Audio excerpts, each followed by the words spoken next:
Hi hello friends, welcome back to our channel. ஒரு 4 டேஸாக நான் வீடியோ எடுக்கல. வீடியோ போடுறதுக்கு எனக்கு டைம் இல்லை. எடுக்கலான்னு நினைப்பேன், பட் ஆனால் ஆதிராவையும் பார்த்துக்கிட்டு அவள் கூடயும் கொஞ்சம் நேரம் டைம் ஸ்பெண்ட் பண்ணணும். ஏன்னா இல்லைன்னா இந்த மாதிரி அவள் தனியாக இங்கே இருக்கிற மாதிரி ஃபீல் பண்ணுவாள்.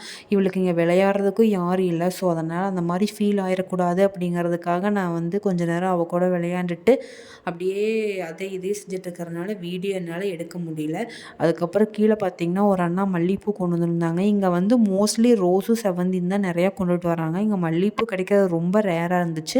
இன்றைக்கி பார்த்திங்கன்னா ஒரு அண்ணா கொண்டு வந்திருந்தாங்க. சரி ஓகேன்னு போய் அதை வாங்கிட்டு ஃபஸ்ட்டு அதை கோர்த்து வச்சுட்டு தான் அடுத்த வேலையே. ஏன்னா அது விரிஞ்சிருச்சுன்னா நல்லா இருக்காது, அதனால் கோர்க்கிறது கஷ்டமாக இருக்கும். ஸோ அதனால் வாங்கிட்டு வந்ததே ஃபஸ்ட்டு அதை கோர்த்து வச்சுட்டேன். இப்போ ஆதிரா தூங்கிட்டா. அவள் தூங்கினதுக்கப்புறம் சரி ஒரு பிளாக் டீ போட்டு குடிக்கலாம் அப்படின்னு சொல்லிட்டு டீ போட்டு குடிச்சிட்டு இருந்தேன். அப்போ தான் அதாவது இந்த மாதிரி டீ போட்டு நம்ம தனியாக இருந்தாலும் இந்த மாதிரி டீ எல்லாம் போட்டு ஜாலியாக உட்காந்து நம்மளுக்குன்னு ஒரு டைம் கிடச்சதுன்னா மைண்டு ரிலாக்ஸாக ஃபீல் ஆகும். அதுக்கப்புறம் தான் நம்மளோட வேலையெல்லாம் பிரிஸ்காக ஆரம்பிக்க முடியும். அதுக்கப்புறம் பார்த்திங்கன்னா சரி நைட்டு சப்பாத்தி செஞ்சிடலாம் அப்படின்னு சொல்லிட்டு சப்பாத்தி மாவு ரெடி பண்ணிகிட்ருக்கேன். நான் மோஸ்ட்லி கடையில் அரைச்ச மாவு தான் நான் இந்த ஆசீர்வாத் தான் யூஸ் பண்ணிக்குவேன். ஏன்னா நம்ம வீட்டில் அரைக்கிற மாவு நல்லா தான் இருக்கும், பட் ஆனால் அதில் அது தவிடுதோட வர மாதிரி இருக்கும். ஸோ அதனால் நான் ஆசீர்வாத்தை தான் எப்போவுமே வாங்கிக்குவேன்.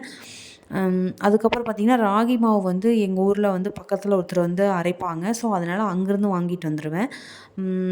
கோதுமை மாவு எப்போவுமே கடையில் தான் வாங்குவேன். மணி 6 ஆயிடுச்சு. மாவு பிசைஞ்சு வச்சதையும் ஃபஸ்ட்டு நம்மளோட 6:05 ஆயிடுச்சுனாவே வசந்த் டிவியில் நம்மளோட கந்த சஷ்டி கவசம் ரெகுலராக போட்டு விட்ருவேன் 6:05 ஆச்சுன்னா.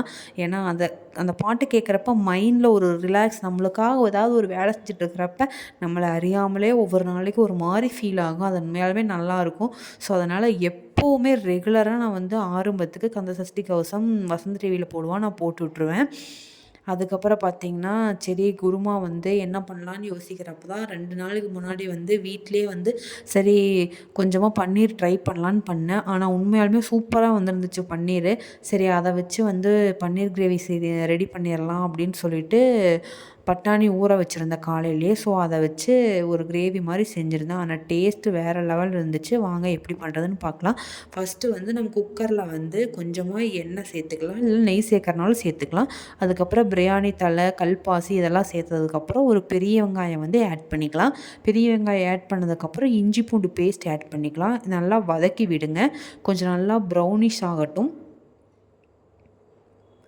பாருங்கள், நல்லா வதக்கினதுக்கப்புறம் நம்மளோட தக்காளி மிக்சியில் அரைச்சா, அதாவது ரொம்ப ரொம்ப கொல கொலன்னு அரைக்க வேண்டியதில்லை, கொஞ்சம் பருபருன்னு அரைச்சோம்னாவே போதும். அரைச்சா அதையும் ஆட் பண்ணிக்கங்க. இந்த குழம்பு உண்மையாலுமே நான் சொல்கிற மாதிரி செஞ்சு பாருங்கள், உண்மையாக டேஸ்ட்டு வேறு லெவலில் இருந்துச்சு. அதுக்கப்புறம் பார்த்திங்கன்னா கொஞ்சமாக தக்காளி வேகிறதுக்கு நம்ம பச்சை வாசம் போகிறதுக்கு டைம் கொடுக்கணும். அது கூடயே மஞ்சள் தூள், தேவையான அளவுக்கு மிளகாய் தூள் ஆட் பண்ணிக்கங்க.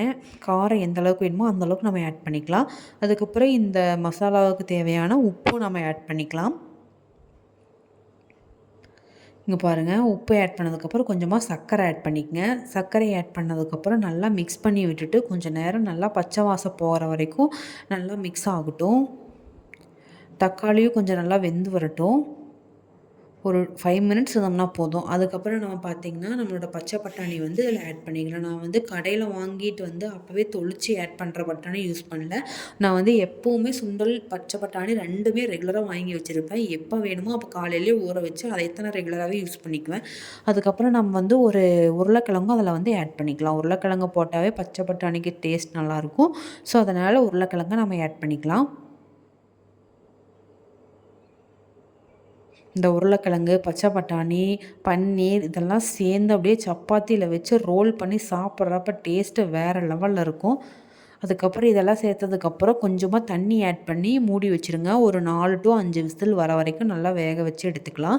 பாருங்கள், பாப்பா இப்படியே தான், எனக்கு ரொம்ப பாவமாக இருக்கும் பாப்பாவை பார்த்தா தனியாக விளையாண்டுட்டு இருக்கிறத. வேறு என்ன பண்ணுறது, வழி இல்லை. ஸோ இதுதான் ஃப்ரெண்ட்ஸ், நான் வீட்லேயே ரெடி பண்ண பன்னீர். பாருங்கள், நல்லா வந்திருக்குது. அதுக்கப்புறம் பார்த்திங்கன்னா நம்மளோட குக்கரில் வச்சதும் சூப்பராக வெந்து வந்துருச்சுங்க. பாருங்கள், இந்த மாதிரி நல்லா கரண்டி வச்சு நல்லா மிக்ஸ் பண்ணி விட்டுங்க. அப்போ தான் நல்லா மசஞ்சு வரும்.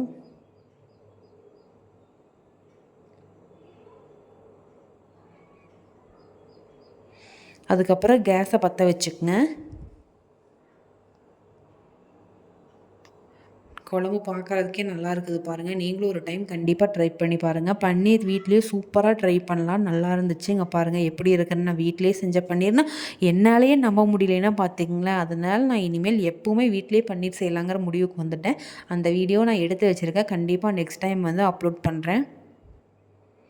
வீடியோ எடுக்கிறதுக்கும் எடிட் பண்ணுறதுக்கும் எனக்கு டைமே கரெக்டாக கிடைக்கிறதில்ல. ஸோ நல்லா பேசுகிறதுக்கும் டைம் கிடைக்கிறதில்ல. அதுக்கப்புறம் பார்த்திங்கன்னா கொஞ்சமாக கரம் மசாலா வந்து நம்ம ஆட் பண்ணிக்கலாம். கரம் மசாலா வந்து நம்ம இப்படி லாஸ்ட்டில் ஆட் பண்ணுறப்ப நல்லா அந்த அந்த ஃப்ளேவர் வந்து நல்லா எடுத்து கொடுக்கும். ஸோ அதனால் வந்து குக்கர் மூடி வைக்கிறப்ப ஆட் பண்ணாதீங்க. இந்த மாதிரி பன்னீர் போட்டதுக்கப்புறம் லாஸ்ட்டாக வந்து ஆட் பண்ணிக்கங்க. ஆட் பண்ணதுக்கப்புறம் கொஞ்சமாக தண்ணி விட்டு ஒரு 10 மினிட்ஸ் வந்து நல்லா கொதிச்சதுன்னா போதும். அவ்வளோதான். நம்மளோட குழம்பு பார்த்திங்கன்னா சூப்பராக ரெடி ஆகிடும். இங்கே பாருங்கள் எப்படி கொதிக்குதுன்னு. கடைசியாக வந்து கொத்தமல்லி தழை வந்து தூவிக்கலாம். சில பேர் பார்த்திங்கன்னா கொத்தமல்லி தழை போட மாட்டாங்க. எனக்கு வந்து கொத்தமல்லி தழை எல்லாத்துலேயும் ரசத்தில் எது வச்சாலும் கொத்தமல்லி தழை ரெகுலராக வீட்டில் இருக்கணும். அப்போ தான் மைண்டுக்கு வந்து அடா கொத்தமல்லி தழை இருக்குது அப்படிங்கிற ஒரு எண்ணம் வரும். இல்லைன்னா இல்லையே இல்லையேங்கிற ஒரு எண்ணம் தான் வரும். ஸோ அதனால் நான் எப்போவுமே வச்சுருப்பேன். அதுக்கப்புறம் பார்த்திங்கன்னா கிரேவி வந்து ரெடி ஆயாச்சு. கிரேவி ரெடி பண்ணதுக்கப்புறம் சரி நாளைக்கு காலையில் வந்து பச்சை கடலை வந்து வேக வச்சுக்கலாம் அப்படிங்கிறதுக்காக கடையில் வாங்கிட்டு வந்துருந்தாங்க. ஸோ இங்கே பாருங்கள் எவ்வளோ பெருசாக இருக்குதுன்னு ஒவ்வொரு கடலையும். இது வந்து ஃபுல்லாக ஹைப்ரிட் தான். இங்கே இது தான் கிடச்சிது. அதை தொளிச்சு வச்சதுக்கப்புறம் நம்மளோட சப்பாத்தி ரெடி பண்ணியாச்சு. பன்னீர் கிரேவி சூப்பராக ரெடி ஆயிடுச்சு. வாங்க சாப்பிட்லாம் நீங்களும். கடைசியாக தூங்க போகிற டைமில் சரி இந்த மாதிரி சோளம் இதெல்லாம் 2 நாளைக்கு வந்து தோசை சுட்டுக்கலாம் அப்படிங்கிறக்காக எங்கிட்ட இருக்கிற சிகப்பு சோளம், வெள்ளை சோளம், அதுக்கப்புறம் பார்த்திங்கன்னா ராகி, எங்கிட்ட என்னென்ன சிறுதானியம் இருக்கோ எல்லாமே நான் இதில் ஆட் பண்ணிடுவேன். ஆட் பண்ணிவிட்டு ஊற வச்சுட்டு காலையில் அதை வந்து நல்லா கிரைண்டரில் அரைச்சிட்டு 2 நாளைக்கு நைட் வந்து அதை சுட்டுக்கலாம். 2 நாளைக்கு மேலே நம்ம சுட்டோம்னா அது ரொம்ப புளிக்கிற மாதிரி வரும், நல்லா இருக்காது. ஸோ அதனால் 2 நாளைக்கு அளவாக மட்டும் ஊற வச்சு கண்டிப்பாக சுட்டு நீங்களும் சாப்பிட்டு பாருங்கள். டேஸ்ட் நல்லாயிருக்கும். அதுவும் இல்லாமல் உடம்புக்கு ரொம்ப சத்தும் கூட. நம்ம ரெகுலராக அந்த மாவையே சுடுறதுக்கு இந்த மாதிரி நம்ம அடிக்கடி வாரத்தில் 2 நாள் 3 நாள் ட்ரை பண்ணோம்னா உண்மையாலும் குழந்தைகளுக்கும் நல்லாயிருக்கும். நம்மளுக்கும் வந்து மைண்டும் ரிலாக்ஸாக இருக்கும். சாப்பிட்றதுக்கும் இன்றைக்கி நல்ல ஃபுட்டு சாப்பிட்ருக்குறோம் அப்படிங்கிற ஒரு ஃபீல் வரும். ஸோ அதனால் நீங்களும் ட்ரை பண்ணி பாருங்கள். இவ்வளோதான் இதுக்கு தேவையானது. என்கிட்ட என்னென்ன சிறுதானியம் இருக்கோ எல்லாமே நான் ஊற வச்சுருவேன். கடைசியாக பார்த்திங்கன்னா 1/2 டம்ளர் அரிசியும் சேர்த்துக்கலாம். அப்போ தான் தோசையாக இருந்தாலும் இட்லியாக இருந்தாலும் நல்லா எந்திரிக்கும். அவ்வளோதான். தண்ணி ஊற்றிட்டு காலையில் எடுத்து அரைக்க வேண்டியது தான். இந்த வீடியோ பிடிச்சிருந்துச்சின்னா கண்டிப்பாக லைக் பண்ணுங்கள், ஷேர் பண்ணுங்கள், சப்ஸ்கிரைப் பண்ணிடுங்க ஃப்ரெண்ட்ஸ். வேறு ஒரு நல்ல வீடியோவில் மீட் பண்ணலாம். நீங்களும் இதே மாதிரி வீட்டில் வந்து சத்தான உணவு முறைகளை வந்து செஞ்சு சாப்பிடுங்க. இனி இருக்கிற ஜென்ரேஷனில் அப்படி சாப்பிட்டா தான் நம்மளால் வாழ முடியும்.